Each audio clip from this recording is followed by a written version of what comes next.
Welcome to ആർക്കേസ് stories.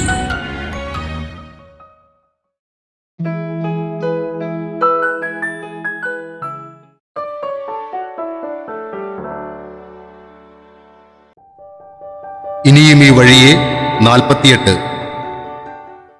ഞങ്ങളുടെ കൂടെ കഴിയുന്ന സമയത്താണ് ഡോക്ടർ വിൻസെന്റ് ഇവളെ വിവാഹം കഴിക്കണമെന്നുള്ള ആഗ്രഹവുമായി എത്തിയത്.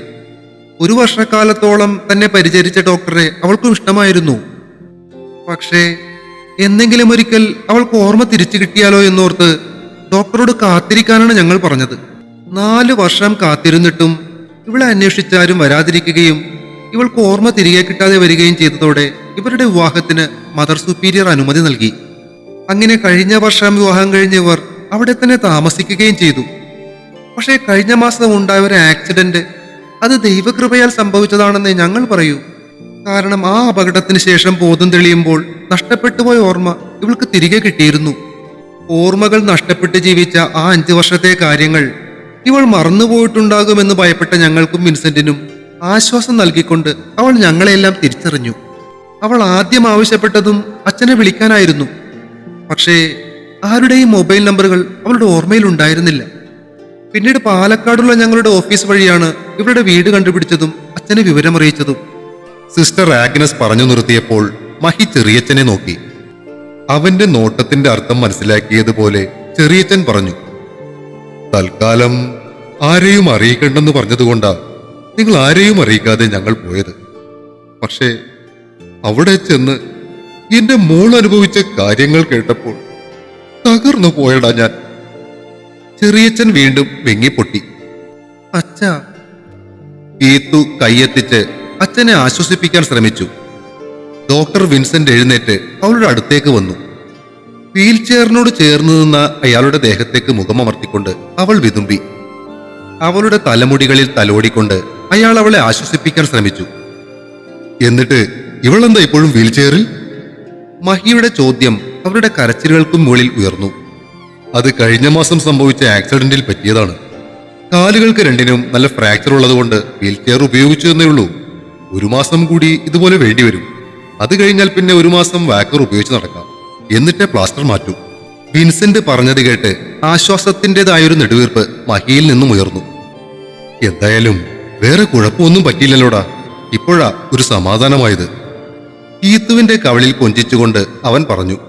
പക്ഷേ മഹി, ഇവളോട് വീട്ടിൽ നിന്നും മാറി നിൽക്കാൻ ആ വിനയൻ മനഃപൂർവ്വം പറഞ്ഞതാണെന്നാണ് എന്റെ വിശ്വാസം. നിന്നോട് ഇവൾക്കുള്ള അടുപ്പം വ്യക്തമായി അറിയാവുന്നതുകൊണ്ട് തന്നെ നിന്റെ ജീവിതം താൻ കാരണം നശിച്ചു എന്ന് തോന്നലുണ്ടായാൽ പറഞ്ഞതുപോലെ ഇവൾ ചെയ്യുമെന്ന് അവൻ അറിയാമായിരുന്നു. ശരിയല്ലേ?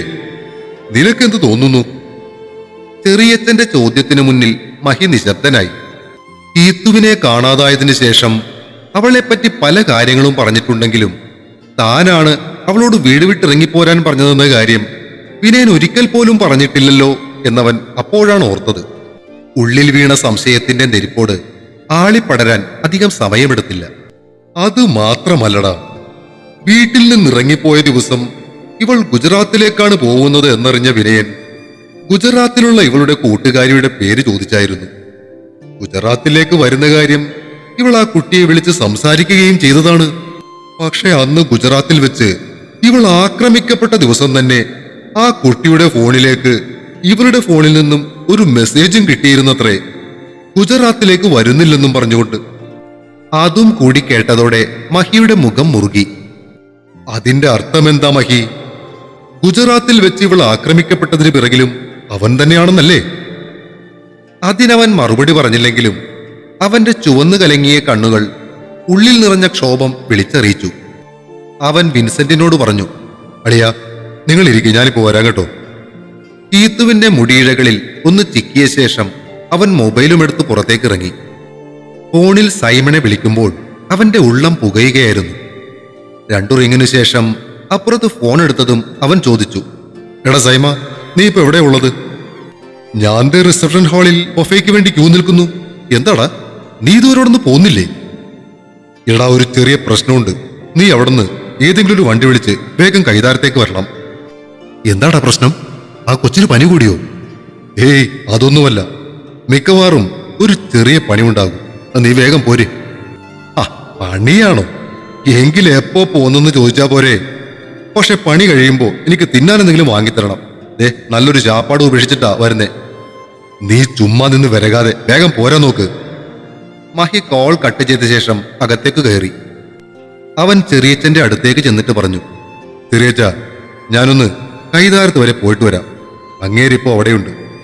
എന്താണ് സംഭവിച്ചതെന്ന് ഞാൻ നേരിട്ടൊന്ന് ചോദിക്കാം. പക്ഷേ മഹി, എന്റെ കൊച്ചിനെ ദ്രോഹിച്ചതിന് പിന്നിൽ അവനാണെങ്കിൽ ഇനി അവൻ രണ്ടു കാലിൽ എഴുന്നേറ്റ് നടക്കരുത്, കേട്ടല്ലോ? ചെറിയച്ഛന്റെ ശബ്ദം മുറുകിയിരുന്നു. അത് പിന്നെ പ്രത്യേകം പറയാനുണ്ടോ? ചെറിയച്ഛൻ അകത്ത് പോയി മരുമകനെ സൽക്കരിക്കാനുള്ള കാര്യങ്ങളൊക്കെ നോക്ക്. പുറത്തേക്കിറങ്ങിയ മഹി തന്റെ നൈസ്റ്ററിലേക്ക് കയറിയിരുന്നിട്ട് അത് സ്റ്റാർട്ട് ചെയ്തു. അധികമാരോടും സംസാരിക്കാറില്ലായിരുന്നെങ്കിലും മഹിയേട്ട എന്നും വിളിച്ച് തന്റെ വിരലിൽ തൂങ്ങി നടന്നിരുന്ന കീത്തുവിന്റെ മുഖമായിരുന്നു അവന്റെ മനസ്സിൽ. നൈറ്റ് സ്റ്റാർ ഒരു മുരൾച്ചയോടെ ഗേറ്റ് കടന്ന് പുറത്തേക്ക് കുതിച്ചു.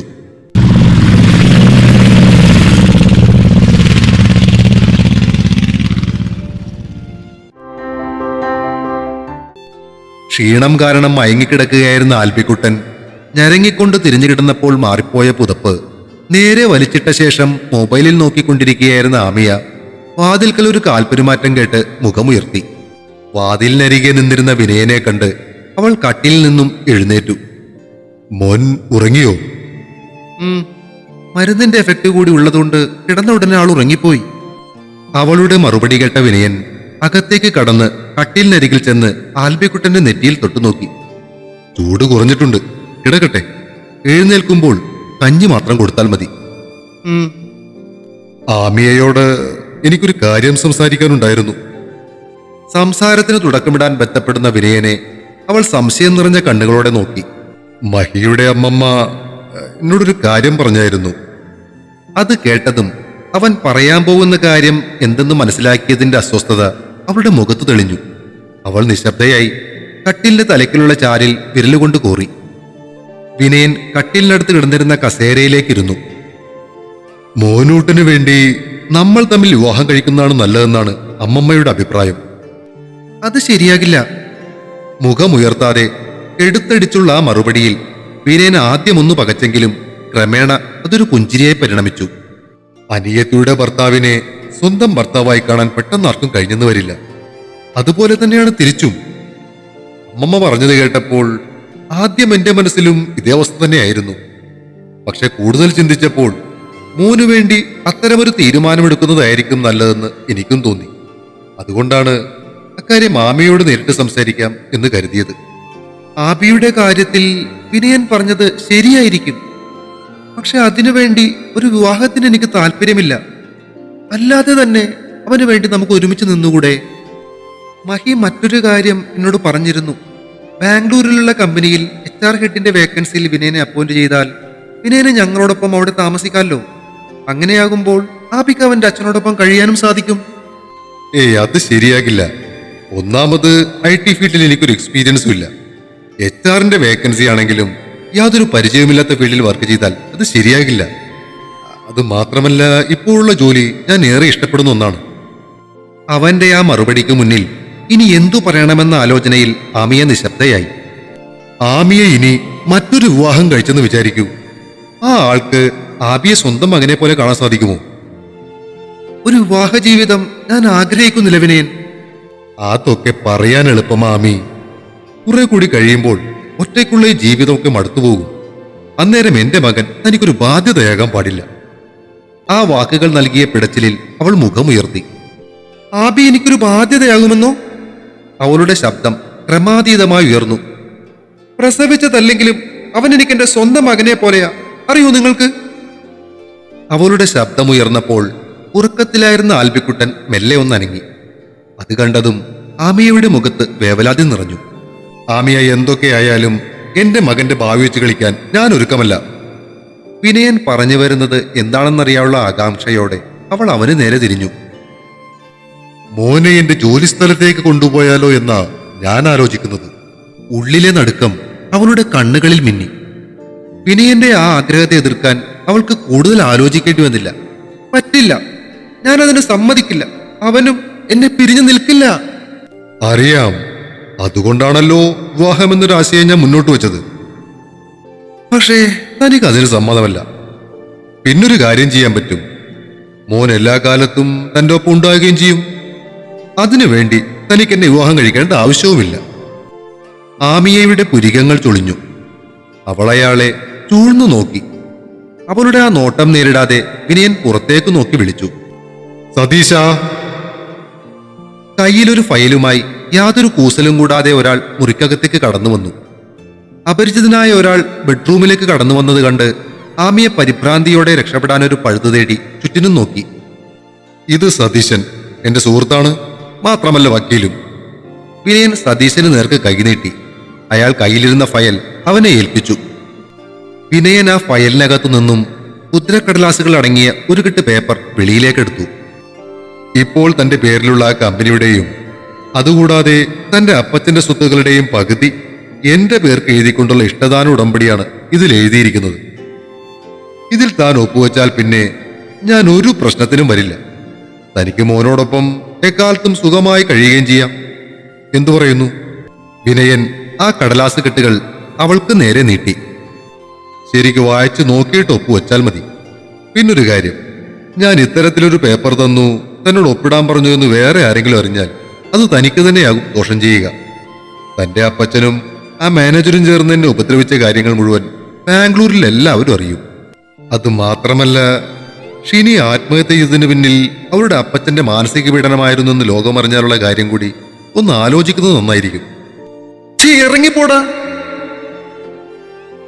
ആമിയ പരിസരം മറന്നലറി. അമ്മ. അവളുടെ അലർച്ച കേട്ട് ഞെട്ടി എഴുന്നേറ്റ ആൽബിക്കുട്ടൻ കരഞ്ഞുകൊണ്ട് കട്ടിലിൽ നിന്നും ഊർന്നിറങ്ങി അവളെ വട്ടം ചുറ്റിപ്പിടിച്ചു. അവൾ കിതച്ചുകൊണ്ട് അവനെ ചേർത്തു പിടിച്ചു. എന്താ അമ്മ? മുഖമുയർത്തി നോക്കിയ അവൻ അമ്മയുടെ നിറഞ്ഞൊഴുകുന്ന കണ്ണുകൾ കണ്ട് ദേഷ്യത്തോടെ വിനയനെ നോക്കി. ഒന്നുമില്ല മോനു, മോൻ പേടിക്കാതെ. വിനയൻ അവനെ ആശ്വസിപ്പിക്കാൻ ശ്രമിച്ചു. ഓ. അവൻ അയാളെ തള്ളി മാറ്റി. എന്റെ അമ്മ എന്നെ കരയിച്ചില്ലേ? വിനയൻ കണ്ണുകാട്ടിയതനുസരിച്ച് സതീശൻ പുറത്തേക്കിറങ്ങി. അപ്പോ ആമി ശരിക്കൊന്ന് ആലോചിക്കുക കേട്ടോ, എന്നിട്ട് ഒരു തീരുമാനം അറിയിക്കൂ.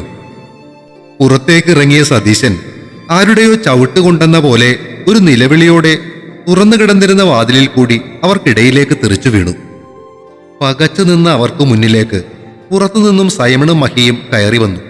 എന്താടാ ഇത്? വിനയൻ ദേഷ്യത്തോടെ അവർക്ക് നേരെ തിരിഞ്ഞു. പേടിച്ചു പോയ ആൽബി ആമിയെ ഒന്നുകൂടി വട്ടം ചുറ്റിപ്പിടിച്ചു. ആമി, നീ കൊച്ചിനെ കൊണ്ട് പുറത്തേക്ക് പോ. മഹിയുടെ ആജ്ഞ നിറഞ്ഞ ശബ്ദം കേട്ട് ആമി ആൽബിക്കുട്ടനെ ഒക്കത്തെടുത്തുകൊണ്ട് പുറത്തേക്കിറങ്ങി.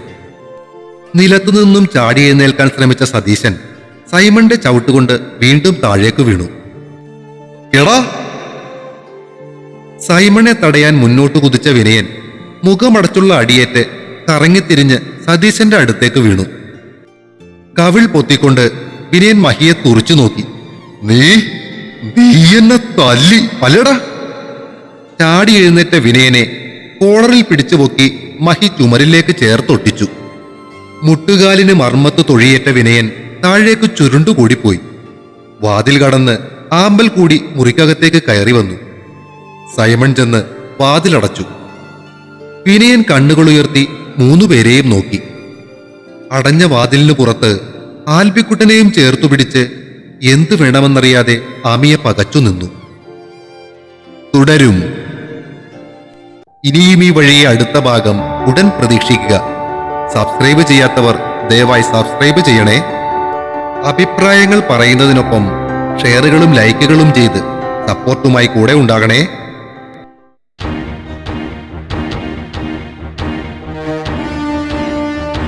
Single soul.